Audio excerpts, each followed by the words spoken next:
है, अब पढ़ेंगे फिजिकल प्रॉपर्टी। समझ पा रहे हो? आईयूपीएससी खत्म हो गया, अब पढ़ेंगे physical property. It's time for, हाँ it's time for physical, heading लगाएं फिजिकल प्रॉपर्टीज। बेटा इस चैप्टर में हम लोग फिजिकल प्रॉपर्टी पढ़ेंगे, solubility, melting point, boiling point, density, ये सारी चीजें पढ़ेंगे, ठीक है ना। तो सबसे पहले पढ़ते हैं स्टार्टिंग फ्रॉम द सॉल्युबिलिटी।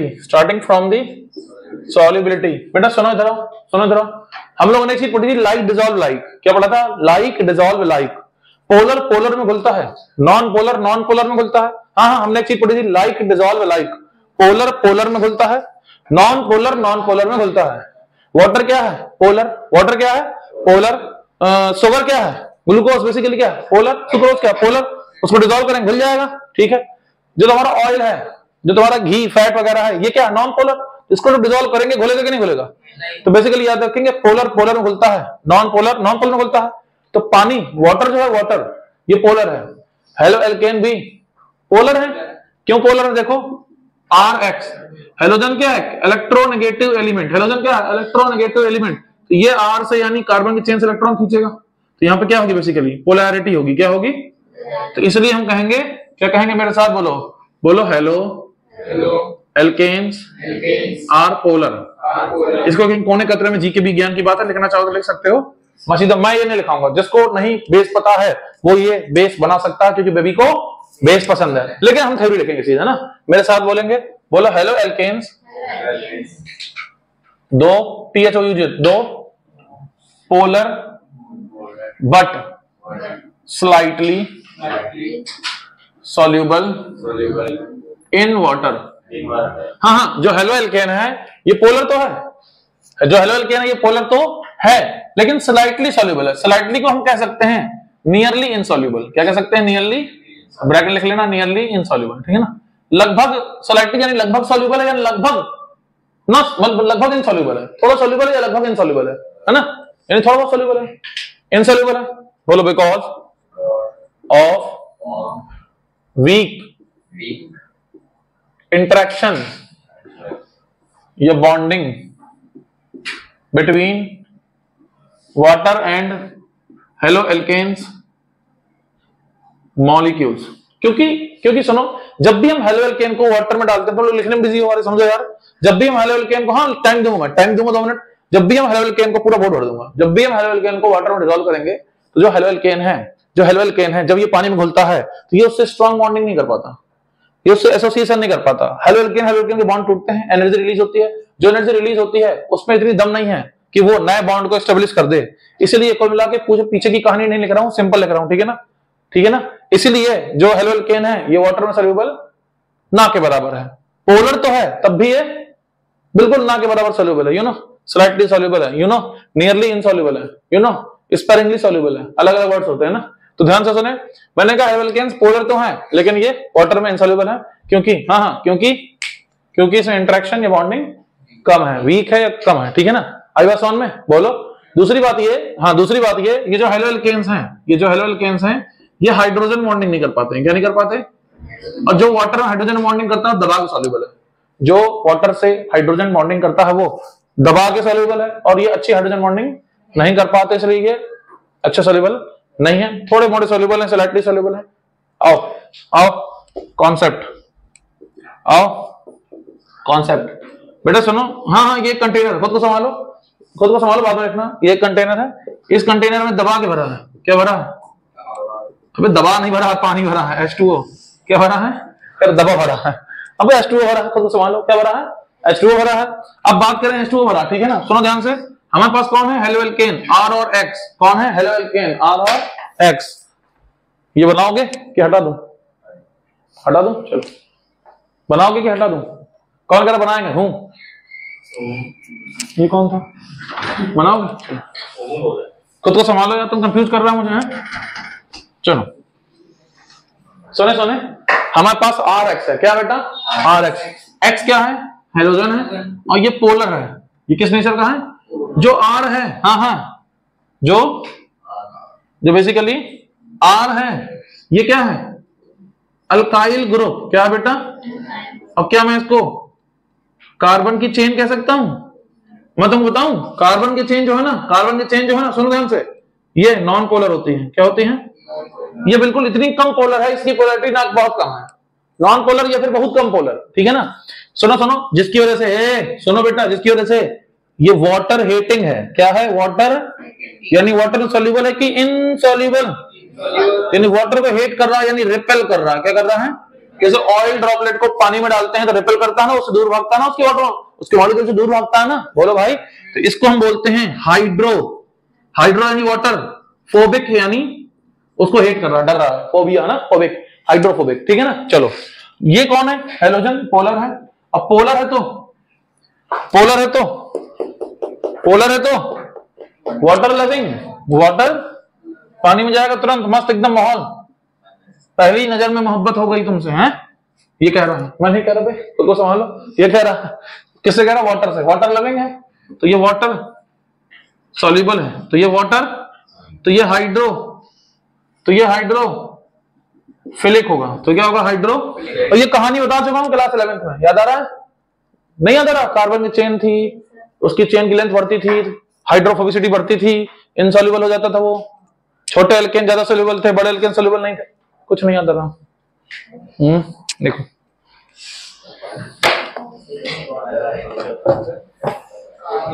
अच्छा ये सुनो सुनो, एक second, stop stop stop, sweeper no swiping, stop. इधर बेटा, मैंने तुमसे कहा कि ये वाटर हीटिंग है, मैंने तुमसे कहा ये वाटर हीटिंग है। अगर ये कार्बन की चेन छोटी होगी तो कम हीट करेगी, बड़ी होगी तो ज्यादा हीट करेगी। सुनो सुनो, मैं पढ़ रहा हूं फिजिकल प्रॉपर्टी, तो मैं फिजिकल प्रॉपर्टी क्या कहा कि ये कम सॉल्युबल है, थोड़े बहुत सॉल्युबल है, स्लाइटली सॉल्युबल है। अगर ये चेन छोटी होगी तो सॉल्युबिलिटी बढ़ जाएगी, अगर ये चेन बड़ी होगी सॉल्युबिलिटी, समझ पा रहे हो तुम? तो एक यहां पर नोट लिखना चाहिए मुझे, क्या मैं लिख दूं? बोलो, as the size of alkyl group. मैं प्यार से आ लिख रहा हूं, तुम आ नहीं, तुम अल्काइल ग्रुप लिखोगे, बाद में लिखोगे ब्रैकेट में आर। बोलो, as the size of alkyl group, ये कार्बन चेन, ये क्या लिखा है? ये क्या लिखा है? क्यूट छोरी की कार्बन चेन, संभालो खुद को संभालो। हाँ, as the size of carbon chain increases, solubility increases या डिक्रीजेस? डिक्रीजेस, क्योंकि वो हाइड्रोफोबिक है। बनाओ, बात करते हैं और नाम ना बोले सॉल्वेंट का तो तुम मान लोगे वाटर, क्योंकि वाटर यूनिवर्सल सॉल्वेंट है। क्या है? अभी पढ़ाऊंगा जब चैप्टर आएगा फिजिकल केमिस्ट्री का सोल्यूशन वाला चैप्टर, वहां पढ़ाऊंगा water is the universal solvent. Water क्या है? यूनिवर्सल सॉल्वेंट है। तुम्हें कुछ ना मिलाना हो, पानी में घोल दो, तुम देखो पूरी धरती किसमें घुली हुई है? पानी में। धरती का 2/3 हिस्सा क्या है? लगभग 66-67% क्या है? पानी है। लगभग देखो तो 70% पानी है, वाटर और बढ़ता चला जा रहा है कि नहीं? It is universal solvent. पानी क्या है? यूनिवर्सल, हर चीज पानी में घुल जाएगी, मतलब घोल सकते हैं, भले ही घोले ना, कम सॉल्युबल हो ज्यादा हो, लेकिन घोल लेंगे, यू नो। लेकिन पहला ऑप्शन नहीं है गधों, ये 3 कंपाउंड है, इनको अरेंज करना है। हाँ, कुछ सोच रहा ऑप्शन है, खुद को संभालो, ये ऑप्शन नहीं है। पिछले साल में कर रहा हूँ, बच्चे कर रहे सट्टू है ना। खुद को संभालो, खुद को कर लो, कर लो।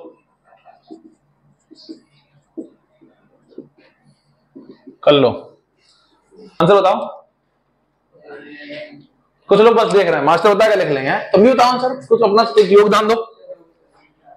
सब सुनो, क्या सब में कर लो सेम है? क्या सब में कर लो सेम है? कितनी चेन? 3। कितनी चेन? कितनी चेन? हमें लिखाया है, उसको देखो ना, नोट पढ़ो, नोट 10 का 20 का जो भी इंपॉर्टेंट जो भी है। कितने का नोट? कितने का नोट? इंपॉर्टेंट नोट, 100 नहीं, इंपॉर्टेंट नोट। हाँ, क्या कह रहे हो? सबसे ज्यादा सॉल्युबल कौन है? इंक्रीजिंग ऑर्डर लिखना। सबसे कम कौन है?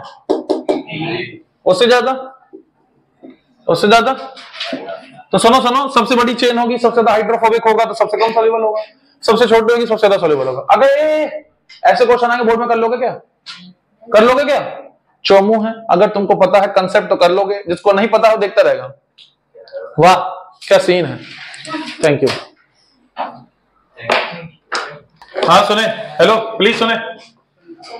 लास्ट लेक्चर में हम लोगों ने पढ़ा था फिजिकल प्रॉपर्टीज। क्या पढ़ा था? फिजिकल प्रॉपर्टीज, जिसमें हमने पढ़ लिया था सॉल्युबिलिटी ऑफ एल्केन्स। क्या पढ़ा था? आज हम पढ़ेंगे बेटा बॉइलिंग पॉइंट। क्या पढ़ेंगे? वो था नंबर 1 सॉल्युबिलिटी है, number 2 boiling point. You know boiling point, BP. BP मतलब ब्लड प्रेशर। खुद को संभालो, ब्लड प्रेशर नहीं होता बेटा बॉइलिंग पॉइंट। खुद को संभालो, तुम केमिस्ट्री क्लास पढ़ रहे हो, खुद को संभालो। तुम मेडिकल नहीं पढ़ रहे हो, तुम क्या पढ़ रहे हो? हाँ वो तो मैं पढ़ रहा हूँ, कोई देख मुझे पढ़ लेने दो, लेकिन तुम क्या पढ़ रहे हो? तुम पढ़ रहे हो केमिस्ट्री, यानी बीपी मतलब बॉइलिंग पॉइंट। असल फुल फॉर्म भी लिखा तब भी ब्लड प्रेशर बोल रहे हो। खुद को संभालो। लेकिन पहले सुने, हाँ बहुत बढ़िया सुने बेटा, सुनो बेटा। अगर हम बात करें हेलोएल्केन के बारे में, तो देखो मान लो सपोज 3 कार्बन का क्या है? एल्केन है। क्या है? एल्केन है। क्या? हाइड्रोकार्बन। 3 कार्बन का एल्केन है। बेसिकली ये नॉन पोलर होते हैं generally, you know, slightly polar यानी नॉन पोलर। तो इसलिए इसमें बॉइलिंग पॉइंट बहुत कम होता है। ये वोलेटाइल होते हैं, इवेपोरेट हो जाते हैं, उड़ जाते हैं, जैसे पेट्रोल। पेट्रोल में क्या बेसिकली एल्केन्स हैं, अनसैचुरेटेड हाइड्रोकार्बन्स हैं। तो ये क्या होता है बेसिकली? वोलेटाइल होता है। टंकी खोलोगे, वोलेटाइल यानी खुद से वेपराइज होना, खुद से उड़ जाना, यू नो। जब भी इसमें हम हेलोजन लगाएंगे, जैसे CH3 CH2 Cl, ये क्या बन गया? हेलोएल्केन। क्या बन गया? तो ये जो हेलोएल्केन बना, ये अपने बाप से ज्यादा बॉइलिंग पॉइंट है इसका, देर में बॉइल होगा। बाप कौन है इसका? Alkene.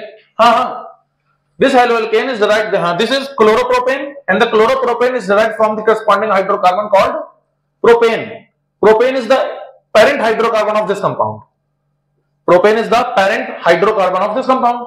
So the theory is, मेरे साथ बोलेंगे, the boiling point, this is boiling point, not blood pressure. The boiling point of haloalkanes are higher than that of parent hydrocarbon. हाँ, जो भी उसका हाइड्रोकार्बन उसका पेरेंट है, उसका बाप है, उसका बॉइलिंग पॉइंट उससे ज्यादा होता है। ठीक है ना? बोलो भाई। तो ये जो है लाइन लिखनी चाहिए, लिखेंगे। हेडिंग लगाओ बॉइलिंग पॉइंट, उसमें लिखेंगे। सॉरी, हम लोग पढ़ रहे हैं हेलोएल्केन्स में बॉइलिंग पॉइंट। तो अगर हम बात करते हैं जब भी बॉइलिंग पॉइंट के बारे में, तो बॉइलिंग पॉइंट की अगर बात करें तो हम कहते हैं बॉइलिंग पॉइंट ऑफ हेलोएल्केन्स। हाँ, दिस इज हेलोएल्केन्स। हाँ नहीं है, haloalkanes. Haloalkanes are higher than that of parent hydrocarbons. जो भी हेलोएल्केन है उसका बॉइलिंग पॉइंट उसके पेरेंट हाइड्रोकार्बन ज्यादा होता है। जैसे मान लो मैंने एग्जांपल दिया था आपको, CH3 CH2 CH3, ये कौन है बेटा? प्रोपेन। कौन है ये? इसमें एक मैं H हटा के एक कल्लो लगा दूंगा, इसका नाम हो जाएगा क्लोरोप्रोपेन। बेसिकली एक हेलोएल्केन है। ये क्या है? हेलोएल्केन है, और ये उसका पेरेंट हाइड्रोकार्बन है। क्या है? Parent hydrocarbon. Alkane alkene alkyne hydrocarbon है ना, तो ये इससे ही ड्राइव हुआ तो ये पेरेंट हो गया। बोलो। तो इसका जो बॉइलिंग पॉइंट है, हाँ, इसका जो बॉइलिंग पॉइंट है ये ज्यादा होगा as compare to its parent hydrocarbon. यही मैंने ऊपर लिखा है, जो बॉइलिंग पॉइंट होता है हेलोएल्केन का, ये हायर होता है अपने पेरेंट हाइड्रोकार्बन से। बच्चे कह रहे हैं ऐसा क्यों? हमें कहना चाहिए because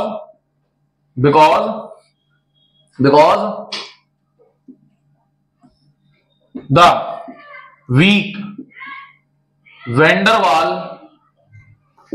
force of attraction, van der Waal force of attraction। नहीं, जिन लोगों ने यहां लिख दिया जगह नहीं, वो यहां लिख देंगे बिकॉज क्या दिक्कत है ना? जिन लोगों ने यहां लिख के बना लिया नीचे लिख देंगे, कोई दिक्कत नहीं। ठीक है ना? van der Waal force of attraction present. तो बेटा सुनो, होता क्या है कि जो हेलोएल्केन्स हैं थोड़े से पोलर हैं। सुनो, थोड़े से पोलर हैं। जो थोड़े से पोलर हैं तो यहाँ पे week van der Waals forces आ जाएंगे पोलैरिटी के कारण। इसमें क्या होगा? बेसिकली डाइपोल क्रिएट होंगे और वो आपस में अट्रैक्शन करेंगे, है ना? तो ये याद रखेंगे आप लोग कि जो हेलोएल्केन्स हैं इसमें थोड़ा बहुत अट्रैक्शन होता है, जिसकी वजह से इनका बॉइलिंग पॉइंट थोड़ा सा ज्यादा होता है। किससे? हाइड्रोकार्बन से, है ना? अपने एल्केन जो भी उनसे ज्यादा होता है, याद रखेंगे। बोलो, लिख लो। देखो फिर जीके भी दिखाता हूं, ज्ञान की बात। क्लास 11th में पढ़ी थी एक जीके भी, तो जिसकी दिक्कत में कमी है, हाँ, जिसकी क्लास 11th में दिक्कत में कमी है, वो लोग यहाँ अपना कॉन्सेप्ट बना लो। ठीक है ना? इधर आओ। हमने क्लास 11 पढ़ाया था तुमको वैन डर वाल फोर्सेस। कौन से चैप्टर में पढ़ाया था? पता किसी को? बातें नहीं। अब हमने आपको क्लास 11th में, किसमें? क्लास 11th में जिनकी दिक्कत में कमी है, हाँ, क्लास 11 जिनकी दिक्कत में कमी, समझ लो। मैंने आपको किसमें? केमिकल बॉन्डिंग में पढ़ाया था वैन डर वाल फोर्सेस। मैंने आपसे कहा था कि जब भी मास बढ़ेगा, क्या बढ़ेगा? या जब भी सरफेस एरिया बढ़ेगा, क्या बढ़ेगा? तो वैन डर वाल फोर्सेस, ये जो वैन डर वाल फोर्सेस हैं ये बढ़ जाएंगे। तो अट्रैक्शन भी क्या हो जाएगा, बढ़ जाएगा, क्योंकि जो वैन डर वाल्स फोर्सेस हैं बेसिकली एक म्यूचुअल इंटरेक्शंस हैं। तो जब मान लो सपोज मैं हूं, मेरा जितना ज्यादा सरफेस एरिया होगा मैं उतना ज्यादा इसके कांटेक्ट में आऊंगा, ये मुझे उतना अट्रैक्ट करेगा। ठीक है, बोलो, it is based on surface area, based on surface. मैं जितना भारी होऊंगा, मैं जितना भारी होऊंगा उतना मैं नीचे वाले सरफेस के कांटेक्ट में आ रहा हूं, बोलो, उतना ही मैं उसमें अटैच्ड हूं। तो इसलिए वैन डर वाल्स फोर्सेस जो हैं ये याद रखें आप लोग कि मास और सरफेस एरिया पर डिपेंड करते हैं। ठीक है, ये ट्रिक के फॉर्म में याद रखेंगे, थोड़ा सा इसको जीके भी के लिख लो, फिर मैं कुछ नोट लगाता हूं। ये है ज्ञान की बात जो 11 में नहीं थी, मतलब 11 में थी तो मैं वहां पास नहीं है, लिख लो। ठीक है ना, अब सुनो नोट इधर है, हेलो, नोट नंबर 1 कौन सा? नोट नंबर 1, ध्यान सुनो प्लीज, ध्यान सुनो, ध्यान से पूरी झांकी बनाऊंगा।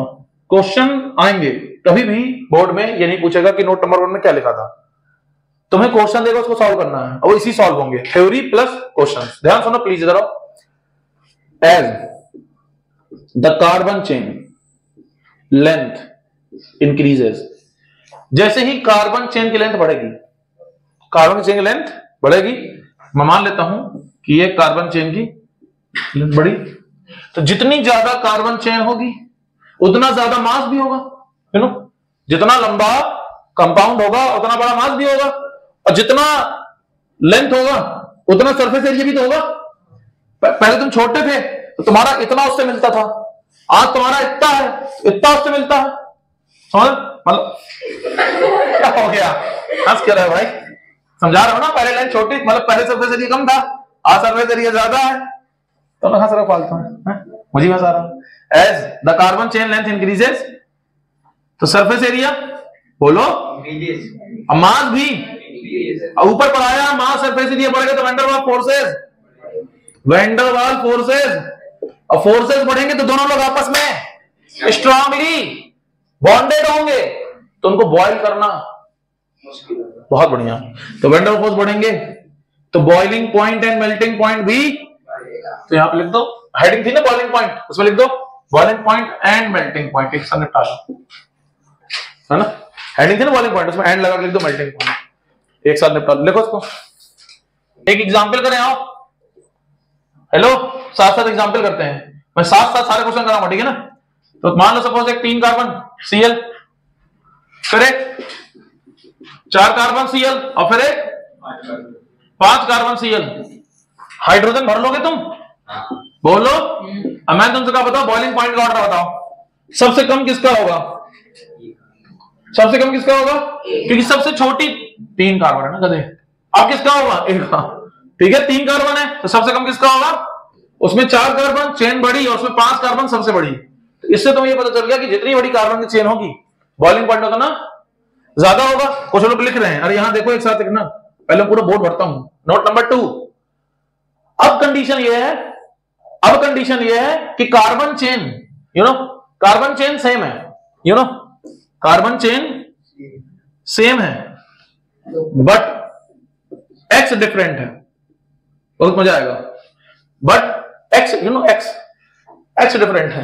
कार्बन चेन तो सेम है लेकिन एक्स, जैसे जैसे एग्जांपल, जैसे 4 कार्बन की चेन है, CH3 CH2 CH2 CH2, ये लग गया एक्स, ठीक। अब ये एक्स जो है, ये जो एक्स है ये कल्लो हो सकती है, ये पापा की परी हो सकती है, ये भूरा और ये आयोडो हो सकता है, ठीक है।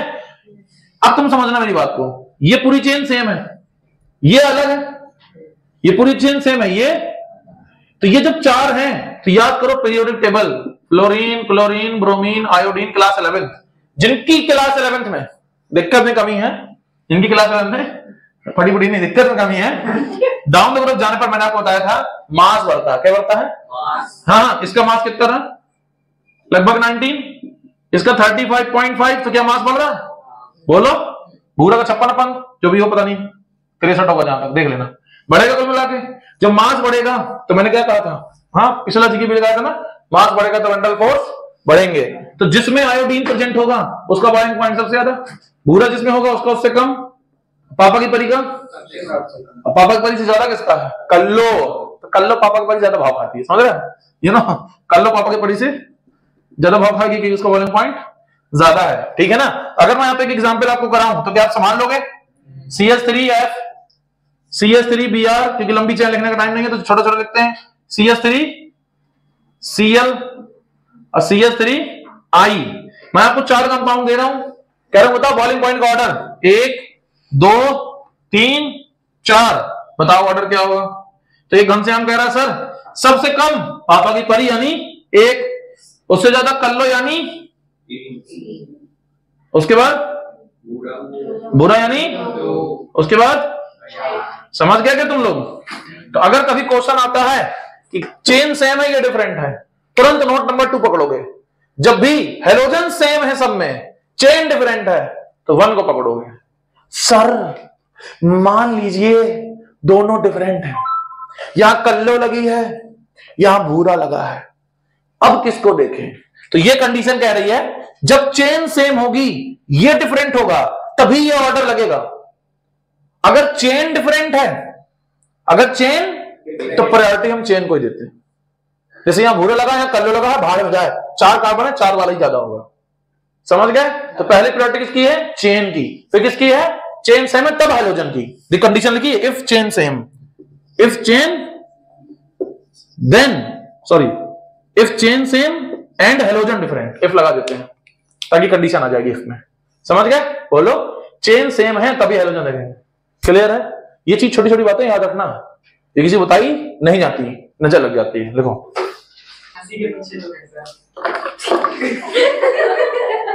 चलो बहुत बढ़िया, मैं अपने आप में कमेंट नहीं करना चाहता। हाँ सुने, मैं बहुत छोटा था, ये ना सीधा था मैं बहुत। चलो शांत रहो। हाँ बेटा सुनो, नोट नंबर 3, नोट नंबर 1 कहता है कि कार्बन चेन बढ़ेगी तो बॉइलिंग पॉइंट बढ़ेगा। नोट नंबर 2 कहता है कार्बन चेन सेम है, हाइड्रोजन अलग है, सबसे ज्यादा आइडो, फिर भूरा, फिर कल्लो, फिर पापा की परी। अगर हम बात, पापा की परी कौन है? फ्लोरीन ना। हाँ बात करने आगे नृत्य करें। हाँ बिल्कुल सही कह रहे हैं। नोट नंबर 3, ध्यान सुने please. As branching increases, as branching, अगर ब्रांचिंग बढ़ेगी, जैसे सुनो इधर, मानो ये 5 कार्बन है, कितने कार्बन है? 5 कार्बन है, मास इतना ही है ना इसका, बोलो ठीक। और सरफेस एरिया कितना यहां से लेके यहां तक? तो अगला जो 5 कार्बन होगा मॉलिक्यूल, वो दोनों आपस में आराम से ओवरलैप हो जाएंगे। लेकिन अगर ये 5 कार्बन का है, मैं एक ब्रांचिंग कर लूं, तो जो अगला मॉलिक्यूल है वो भी कंटेनर का, उसकी भी ब्रांचिंग होगी, कंटेनर के अंदर पड़े आपस में मॉलिक्यूल्स, तो जो इसके मॉलिक्यूल होंगे आपस में, उसमें सरफेस एरिया ज्यादा, फोर्स ऑफ अट्रैक्शन ज्यादा। 5 इसमें भी है, 5 इसमें भी है, तो मास तो दोनों का सेम है, लेकिन देखो इसमें सरफेस एरिया कम है, कितना है? इतना, तो फोर्स ऑफ अट्रैक्शन भी सरफेस एरिया कम इतने में, इसका सरफेस एरिया इतना है, इसका इतना है, बोलो, क्योंकि ब्रांचिंग वाला तो आपस थोड़ा हो पाएगा नहीं, इसका सरफेस एरिया कम है, इसलिए इसका वाइड फोर्स भी कम होगा। मेरे साथ बोलो, as branching increases surface area decreases, van der Waals forces decreases. जो इसको शॉर्ट में लेकर उसका मुंह काला, शॉर्ट में तो मैं लिख रहा हूं, तुम फुल फॉर्म लिखोगे, surface area van der Waals force पूरा, ठीक है ना? जो शॉर्ट में लेके उसका मुंह काला, कोई क्रीम ना काम करे। As branching increases surface area decreases, van der Waals force decreases. तो बताओ बेटा, बॉइलिंग पॉइंट, बॉइलिंग पॉइंट बेटा। क्वेश्चन देखो example, CH3 CH2 2 2 2 Cl 1 2 3 4 5 6 C कहने से छूटेगी तो नहीं, वेरी गुड बेटा। Cl 1 2 3 4 5 6, this is Kallo, this is, कोई कार्बन ना समझ लेना ना, CH3 2 2 2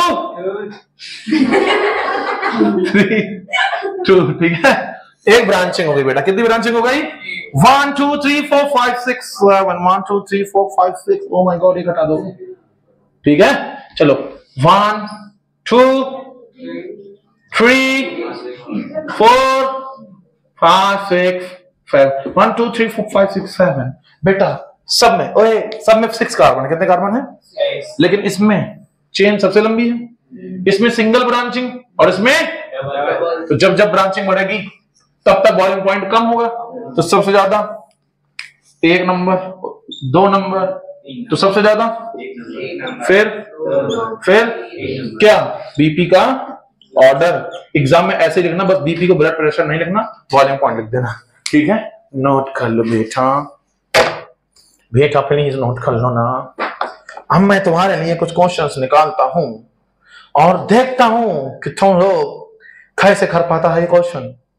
ये बोर्ड एग्जाम का आया हुआ क्वेश्चन है भाई बहनों।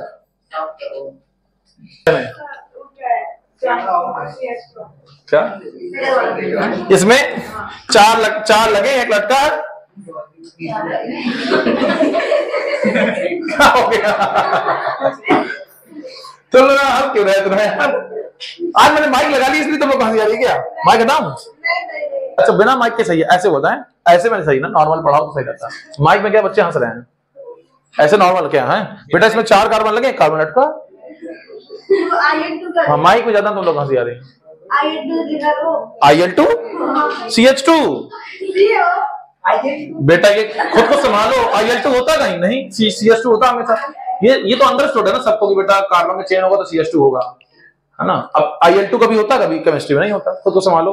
L नाम का कोई नहीं है हमारा। अच्छा N, ठीक सॉरी बेटा, तो N तो कोई नहीं है यहाँ पे, CH2 ही रहेगा यार। बेटा कार्बन की चेन CH2 ही होता है, याद रखो। CH2 या CH depending on the branching, है ना। थोड़ा सा इतना ध्यान दिया करो बेटा, मुझे बहुत बुरा लगता है जब तुम लोग नाइट्रोजन लगा दे रहे हो आयोडीन में, वो भी 2 nitrogen. Very very bad, unexpected things. दुनिया की सबसे बड़ी बिल्डिंग का नाम क्या है? बुर्ज खलीफा। और ये क्वेश्चन तुमको बताएगा वहां फोटो लेना है कि नहीं। ध्यान देना बेटा, क्वेश्चन लिखो बेटा, क्वेश्चन हैरेंज। अब ये ना कहना क्या लिखा है, क्योंकि ये जो बेटा ये कमीशन वाली दवा है।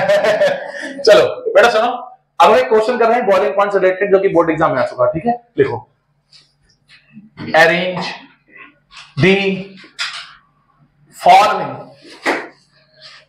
ये समझ में आ रहा है क्या लिखा है? अरेंज, डॉक्टर वाली वाइब्स आनी चाहिए ना। Arrange the following in the increasing order of their boiling point. A, B, C and D. They are not options. ये ऑप्शन नहीं है।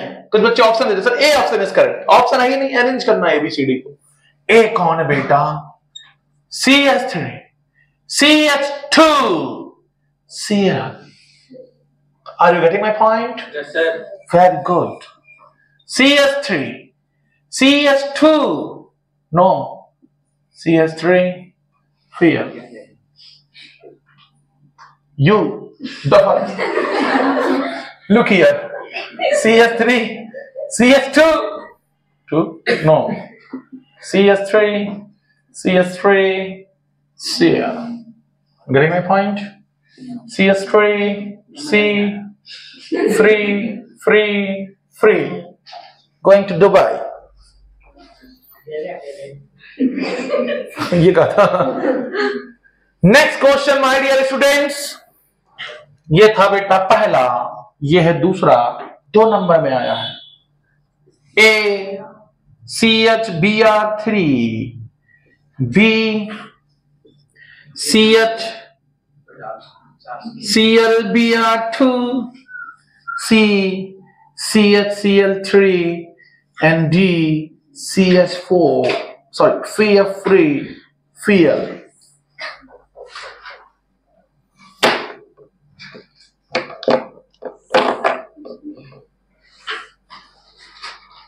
हो नोट हो गया?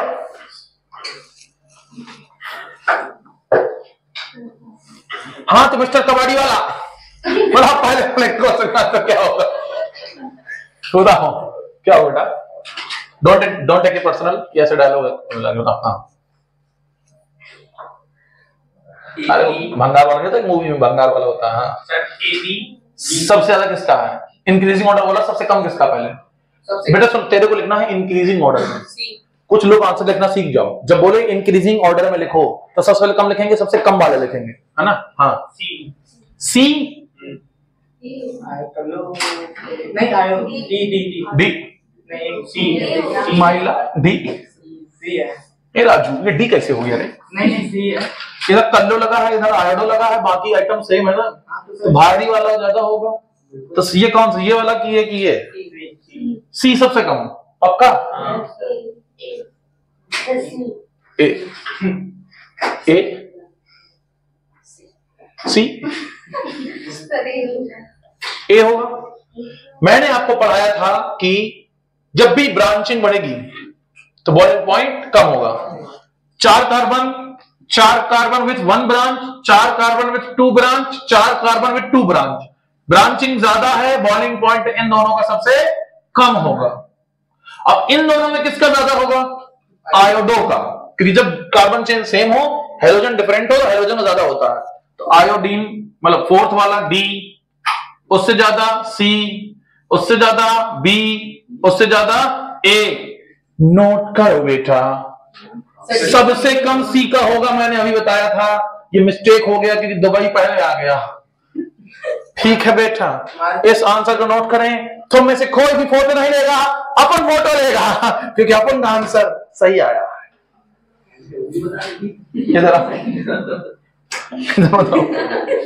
हाँ, कौन सा होगा? क्या सभी एक कार्बन है? किसी को दो नहीं दिख रहा है बेटा? This is not carbon, this is खल्लो, you know, chlorine and L, खल्लो। चलो बेटा सुनो, एक कार्बन एक कार्बन एक कार्बन एक कार्बन, सब में सेम है ना। सबसे कम किसका होगा? देखो नंबर ऑफ हेलोजन 3, 2, 3 है, जिसमें नंबर ऑफ हेलोजन कम, इसका बॉइलिंग पॉइंट कम, सबसे कम डी। बी कहां? डी बे डी बोला, अच्छा ठीक ठीक, डी। फिर उसके बाद में 3 हेलोजन 3 हेलोजन 3 हेलोजन। लेकिन बेटा भूरा का ज्यादा होता है कल्लो से। इधर 3 कल्लो, इधर 3 कल्लो की जगह 2 भूरा आ गया, भूरा ज्यादा है तो सी। सी का कम है ना, हाँ, तो डी से ज्यादा सी, सी से ज्यादा बी, क्योंकि 2 भूरा है और यहां पर 3 भूरा है। समझ गए? तो ऐसा क्वेश्चन एक एनसीईआरटी में दे रखा है, ऐसा भी दे रखा है, प्लीज उसको करिए, प्रैक्टिस करिए। हालांकि मैं एनसीईआरटी के सारे क्वेश्चन एक लास्ट लेक्चर में कराऊंगा, ठीक है इसको। अब बात करें नोट लगा के, तो सुनो, हेलो एरीन्स की बात करें। किसके बारे में? तो एक हेलो एरीन ये है, ऑर्थो वाला, इसका एक स्पेशल केस हमारे उसमें दिए है। किसमें दिए है? एनसीईआरटी में, इसलिए बता रहा हूं। एक मेटल डाई और एक पैरा आइसोमर। आइसोमर याद है ना, वो कंपाउंड जिसका मॉलिक्यूलर फॉर्मूला सेम है लेकिन उसका स्ट्रक्चर अलग अलग है या उसकी प्रॉपर्टी अलग अलग है, उनको बोलते हैं आइसोमर्स। ये कौन है? ऑर्थो। ये कौन है? ये कौन है? मेटा। और ये कौन है? अब जिसको नहीं पता वो पहले लेक्चर देख लेगा, पहले लेक्चर सब बताया, पहले और तीसरे में जहां तक ना। सुने, ऑर्थो मेटा पैरा, ठीक है, ध्यान सुनना प्लीज। अगर हम बात करें इनके बारे में, तो इनके जो बॉइलिंग पॉइंट है, क्या है बेटा? उसमें डिफरेंस इतना नहीं है, इतना माइनर डिफरेंस है, लेकिन इनके मेल्टिंग पॉइंट में मेजर डिफरेंस है। वो कैसे? ध्यान सुनना, वो कैसे? ध्यान सुनना। इनका बॉइलिंग पॉइंट लगभग सबका सेम है, लेकिन मेल्टिंग पॉइंट की बात करें तो ये जो पैरा आइसोमर होता है, तो कौन सा होता है? इसका मेल्टिंग पॉइंट इन दोनों से बहुत ज्यादा होता है, you know, more melting point as compare to ortho and meta. तो ये झांकी बात बनेगी, पहले नोट लिखो, लिखो लिखो, द बॉइलिंग पॉइंट ऑफ, लिखो, the boiling point of dihaloarenes, the boiling point of dihalloarenes show there is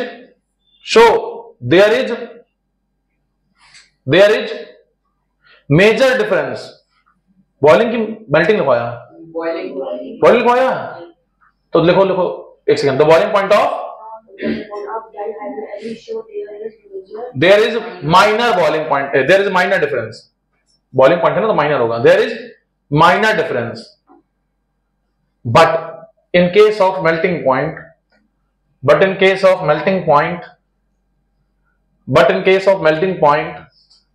the